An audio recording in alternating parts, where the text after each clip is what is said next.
Metamorphosis.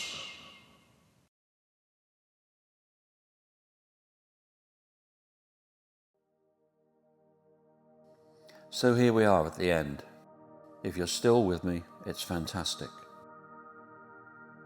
We've looked at the shadow, attachment, and now we're going to look at the return to wholeness. We'll find out why healing was never about becoming someone else. If you've stayed with this series, you've probably realized something by now. This was never just about relationships, or attachment styles, or communication. It was always about something deeper. It was about the parts of you that learned how to survive, but never learned how to rest. It was about the shadow. This time we're bringing it all together. Not to summarize, not to wrap things up neatly, but to return to yourself more whole than when you began. You see, the shadow was there from the beginning. It did not appear later in life. It formed early. At the exact moment you learned, this part of me is too much. This part of me isn't safe. This part of me won't be loved. Your shadow is not just anger or fear. It's attachment pain. It's the grief you couldn't express, the needs you learned to silence, the dependence you learned to hide, the longing you learned to manage alone. Attachment trauma creates the shadow, and every relationship since has been shaped by it. So why do you keep leaving yourself? Let me say this gently but clearly. Most people don't abandon relationships first.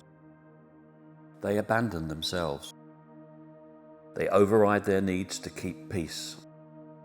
They numb their instincts to stay connected. They shrink, perform, overgive, and detach. And then they wonder why love feels hollow. Self-abandonment is shadow behavior. It once protected you, and now it costs you intimacy. But the shadow is not the enemy. It's not the problem. It's the messenger. It carries information about where safety was lost. It reacts when something familiar threatens to repeat. Anger says a boundary was crossed. Anxiety says connection feels uncertain. Withdrawal says this is overwhelming. And control says I don't feel safe. When you suppress these signals, they don't disappear. They run the show. Integration is listening, not indulging.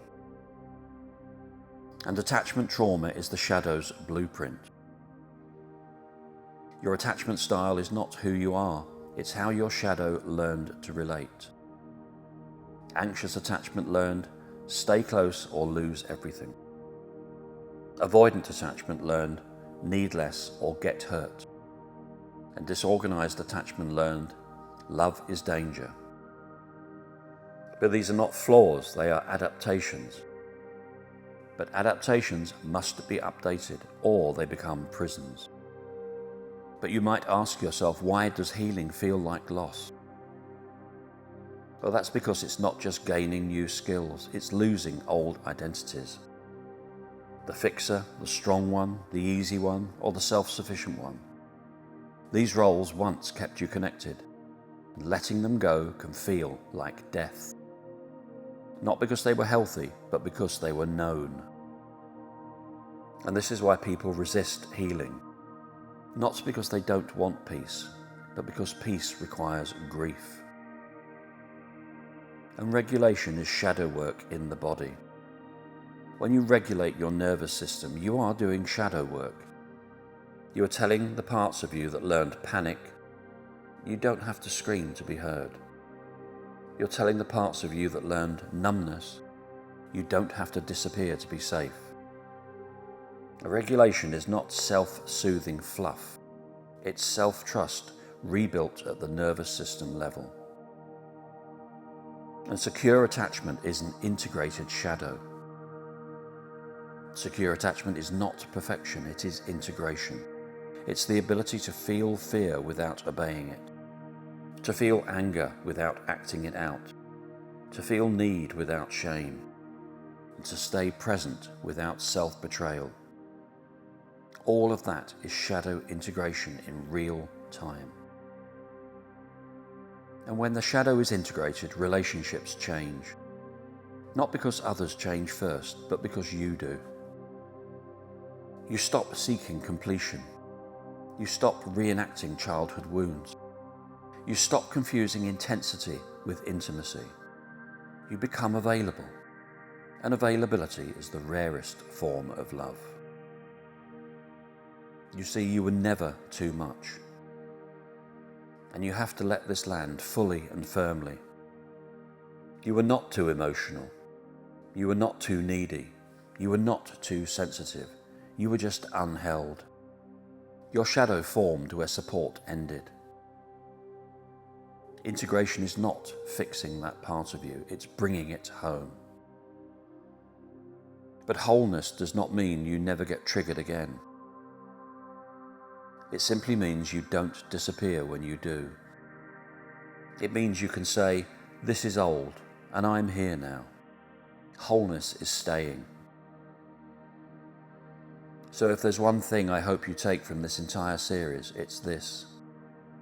You don't need to become someone new to heal. You need to stop leaving the parts of you that learn how to survive. The shadow is not something to overcome. It's something you need to integrate. And when you do, love stops feeling like survival. Connection stops feeling like danger. And your life stops being a reenactment. Now, this is the end of the series, but the work continues in how you speak, how you pause, how you choose not to abandon yourself. And if you've walked this far, you're already doing it. And I'd like to thank you for being here. And remember, the light you were searching for was never separate from the dark. It was simply waiting for you to turn towards it.